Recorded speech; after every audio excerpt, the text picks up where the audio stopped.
बिस्मिल्लाहिर्रहमानिर्रहीम। अस्सलाम वालेकुम नाज़रीन, प्राइम कनाडा टीवी में मैं हूं सलमान लुकमान। मैं इस टाइम मौजूद हूं काड़ा में और आज हम बात करेंगे अपने सेगमेंट के अंदर कोरोना वायरस के हवाले से और जो बढ़ती हुई बीमारी हेपेटाइटिस है उस हवाले से। तो आज हमारे साथ जो एक सीनियर डॉक्टर भी हैं MBBS जनाब डॉक्टर हसन सईद साहब, इनसे हम बात करेंगे। सर बहुत बहुत शुक्रिया, आज आपने टाइम दिया। सर देख रहे हैं कि कोरोना वायरस जो है इसकी वबा है और इसके साथ साथ हमारे कई नाज़रीन ऐसे हैं जो कि इस वबा से गुजर चुके हैं। तो क्या समझते हैं ये जो वैक्सीन लगाई जा रही है ये कितनी ज़रूरी है और किस किस जो है एहतियाती तदाबीर को अपनाना चाहिए? बिस्मिल्लाहिर्रहमानिर्रहीम। अच्छा सवाल किया आपने कोरोना वायरस के हवाले से। तो पिछले 2 सालों में कोरोना वायरस की वजह से पूरी दुनिया में बेपनाह जानी और माली नुकसान हुआ है। मेरे अपने वालिद साहब इसी बीमारी की वजह से अल्लाह के हुजूर पेश हुए हैं। तो ज़ाहिर बात है एक बड़ी डेडली बीमारी है और इसमें जो अल्हम्दुलिल्लाह अब इसकी वैक्सीन अवेलेबल है पाकिस्तान में और दुनिया भर में। और जो वैक्सीन है ये कोरोना वायरस के तदारुक के हवाले से बहुत ज़्यादा अहम है। और अभी तक जो आप कह लें कि इससे बचने का एक ही ज़रिया है कोरोना वायरस से, वो यह है कि उसकी वैक्सीन लगवाई जाए। तो अवामुन्नास से मेरी भरपूर अपील है कि जो अफवाहें हैं उनके ऊपर कान ना धरें और ज़्यादा से ज़्यादा जो वैक्सीन है वो लगवाएं, ताकि इस तरीके से मुकम्मल तौर पे पाकिस्तान बिलखसूस और बिलअमूम पूरी दुनिया से कोरोना वायरस का ख़ात्मा हो सके। और जहाँ तक एहतियाती तदबीर का ताल्लुक़ है, हमने एज़ ए कौम, जिस तरह मुझे भी देख लें कि हम मास्क की पाबंदी उस तरीके से नहीं करते, तो सैनिटाइज़र और मास्क की पाबंदी बड़ी अहम है कोरोना वायरस से बचाव के हवाले से। और जो समाजी फासला जिसे सोशल डिस्टेंसिंग कहते हैं वो भी ज़रूरी है, ताकि जो ये है इसका जो स्प्रेड है वो कम से कम हो। सर ये भी बता दीजिएगा कि आजकल ज़्यादातर जो प्रॉब्लम आ रही हैं हेपेटाइटिस की हैं, कैंसर की हैं, इसकी बड़ी वजूहात क्या हैं?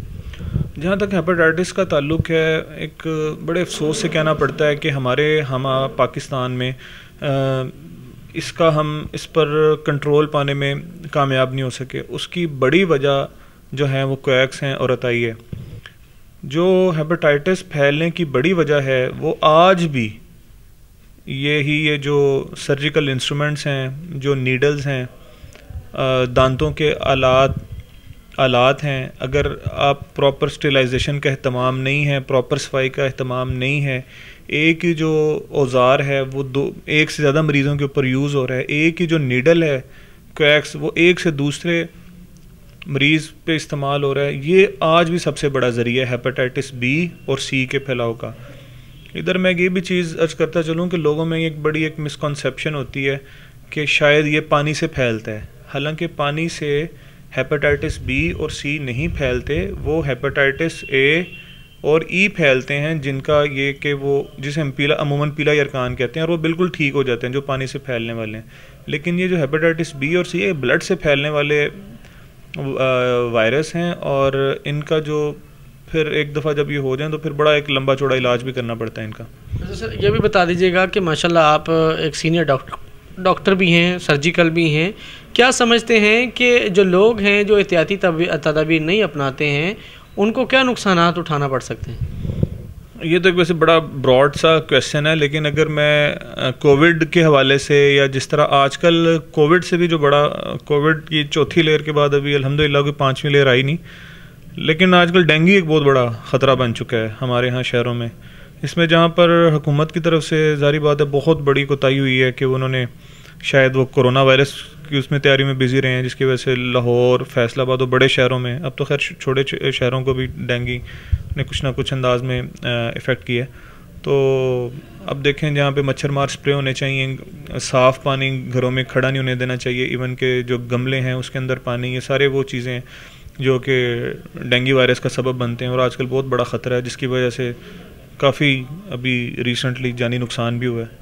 तो अगर एहतियाती तदाबीर उस हवाले से ना की जाएँ वो भी नुकसानदेह है। फिर अगर कोरोना वायरस की एहतियाती तदाबीर नहीं है वो भी है। फिर जहाँ तक ये बात हो गई हेपेटाइटिस की, उसमें भी एहतियाती तदाबीर यही मैंने आपको बताई हैं कि कोएक्स के पास नहीं जाना चाहिए, प्रॉपर मुस्तनद डॉक्टर्स के इलाज करवाना चाहिए, ताकि हेपेटाइटिस देखें एक दफ़ा हो गया फिर उसका इलाज जारी बात है हो जाता है लेकिन मुश्किल होता है, तो उसे prevention is the best cure, कि हम उसे होने ही ना दी जाएँ। यानी जो प्रिवेंटिव मेडिसिन है उसकी तरफ हुकूमत को भी ज़्यादा तवज्जो देनी चाहिए। हुकूमत का और आप कह लें कि जो एक हमारा मुआशरा है, ये दोनों का फ़र्ज़ बनता है कि हमें प्रिवेंटिव मेडिसिन की तरफ आगे आना चाहिए। सर आपके पास ज़्यादातर पेशेंट किस किस्म के आते हैं? मैं बेसिकली एक FCPS सर्जन हूँ, जनरल सर्जन हूँ।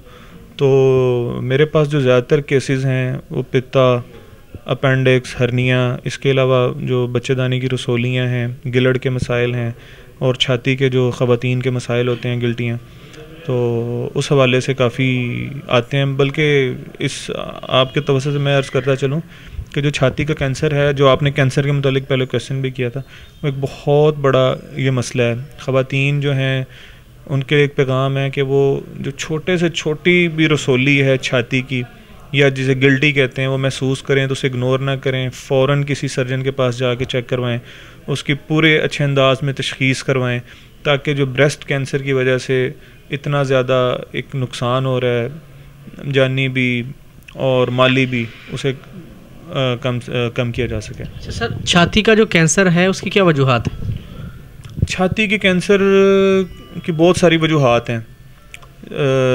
इसमें अमूमन ये है कि जिन औरतों की जो बच्चों को दूध नहीं पिलाती या जिनमें लेट शादियां होती हैं, इसके अलावा जो कि जो बच्चों को रोकने के लिए जो माने हमल अद्वियात हैं,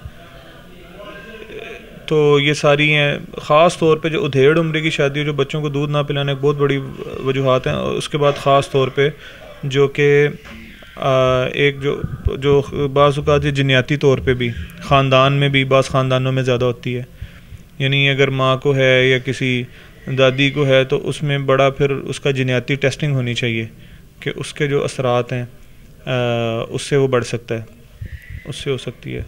तो ये कुछ हैं। इसके अलावा भी कुछ जिस तरह अल्कोहल का इस्तेमाल है, सिगरेट का है, लेकिन ये प्रूवन नहीं है, लेकिन कहते हैं इससे भी।